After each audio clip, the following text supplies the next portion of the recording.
अस्सलाम वालेकुम। मैं भाई Tej Singh, national president Ambedkar Samaj party.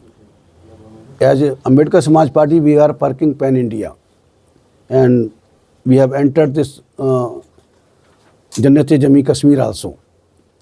पिछले एक हफ्ते से मैं यहाँ पर कश्मीर यहाँ श्रीनगर में और श्रीनगर के आसपास के इलाकों में हूँ।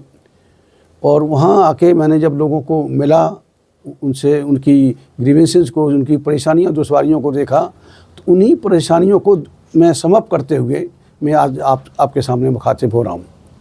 सबसे बड़ी बात, यूटी बनने के बाद में 370 हटने के बाद, 35A हटने के बाद में मरकज़ी हुकूमत ने क्लेम किया कि अब नॉर्मलसी बहाल हो गई है कश्मीर में।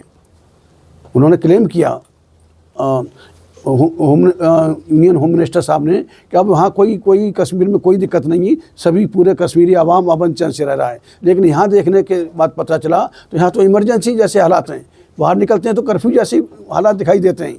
और जगह जगह इतनी फोर्स लगी हुई है कि लोग, मुझे तो ये लगता है कि कश्मीरी आवाम दहशत गर्द नहीं, दहशत के साए में जीने के लिए मजबूर है। तो अगर 35A हटा के अगर होम मिनिस्टर साहब ये क्लेम करते हैं तो उनकी करनी और कथनी में अंतर। वैसे तो सारा जो चाहे प्राइम मिनिस्टर जी कुछ कहते हैं जो मतलब इतना झूठ बोलते हैं जो मरकज़ी हुकूमत के जो मिनिस्टर्स हैं, तो उनका कोई ठिकाना नहीं है।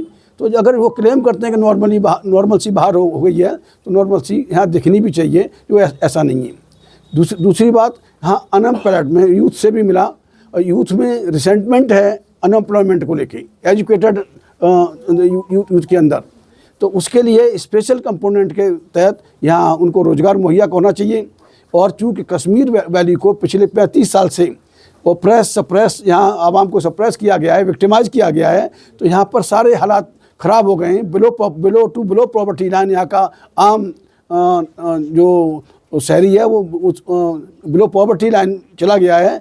तो इसको कंपनसेट करने के लिए इस कश्मीर वैली को, स्पेशली कश्मीर वैली को ट्राइबल एरिया डिक्लेयर करना चाहिए, जिससे कि यहाँ के यूथ को, एजुकेटेड यूथ को शेड्यूल टाइप का तकमा मिले, शेड्यूल टाइप के दायरे में आए और उसे पूरे कंट्री में, पूरे मुल्क में उसे नौकरी मिले, उसको रोज़गार मिले। तीसरी बात जो देखी है कि यहाँ पर जो इस एरिया को डिस्टर्ब होने के बाद में, डिस्टर्ब होने से यहाँ का जो अहम रोज़गार है, आम आदमी का रोज़गार है, वो दैट इज़ टूरिज़्म। और टूरिज़्म मतलब यहाँ लगभग ख़त्म सा हो गया है। कोई आदमी इधर आने की जहमत नहीं उठाता है जब देखता है कि भाई यहाँ जो खबरें जा रही हैं मीडिया में कि कश्मीर के हालात अच्छे नहीं हैं, तो यहाँ कौन आने की जहमत उठाएगा। तो इसके लिए जो टूरिज़्म का मसला है, टूरिज़्म का मसला भी डायरेक्ट लॉ एंड ऑर्डर से जुड़ा हुआ है, और लॉ एंड ऑर्डर मरकज़ी हुकूमत के हाथ में है। उसकी जिम्मेदारी बनती है कि यहाँ पर लॉ एंड ऑर्डर बहाल करे, जिससे कि और पूरी दुनिया को मैसेज दें कि भाई कश्मीर इन रियल सेंस यहाँ नॉर्मलसी है, कोई ऐसी बात नहीं है। ये जो टूरिस्ट हैं, चाहे यहाँ से, चाहे इंडियन टूरिस्ट हैं, चाहे अब्रॉड से हैं, और दे आर वेलकम।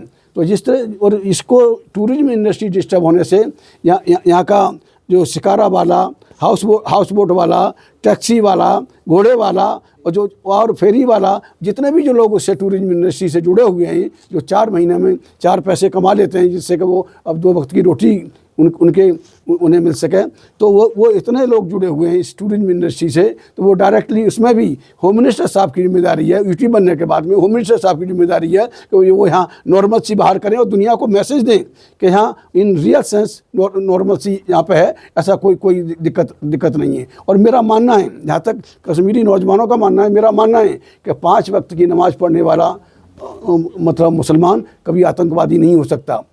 तो मारेंगे फ्यू एक्सेप्शन, कुछ वो हो क्या है क्या नहीं, ब्रांडेड ज़्यादा किए जाते हैं, लेकिन ऐसा नहीं है। तो इस तरह से करके टूरिज़्म को, अनएम्प्लॉयमेंट को और करप्शन अहम है। यहाँ दफ्तरों में किसी गरीब गुरबा की बात नहीं सुनी जाती, लोग यहाँ भटकते रहते हैं, महीनों घूमते रहते हैं। जो अपनी जो लीगल ग्रीवेंसेस है, लीगल उनका हक है, वो भी वहाँ उनको सरकारी दफ्तरों में नहीं मिलता है। और पूरे इंडिया में करप्शन है, लेकिन यहाँ मैंने देखा है, यहाँ मुझे सुनने में आया है कि यहाँ तो इंडिया से भी ज़्यादा करप्शन है। तो वो करप्शन पर भी लगाम लगनी चाहिए। मेरा मानना है इन सारी ग्रीवेंसेस को, कश्मीरी आवाम की सारी ग्रीवेंसेस को संभव करके, मैं सबसे पहले ये जो मैंने ये डॉजियर तैयार किया है ग्रीवेंसेस का, इसको मैं मोहतरमा जो हमारी जो नेशनल जो प्रेसिडेंट ऑफ इंडिया के साथ मैं टेकअप करूंगा, होम मिनिस्ट्री के साथ इश्यूज को टेकअप करूंगा और उसके बाद में अगर वो बात नहीं सुनी जाएगी तो हम अम्बेडकर समाज पार्टी बड़े पैमाने पर दिल्ली के अंदर डेमोन्स्ट्रेशन भी गवर्नमेंट के खिलाफ करेगी मरकजी।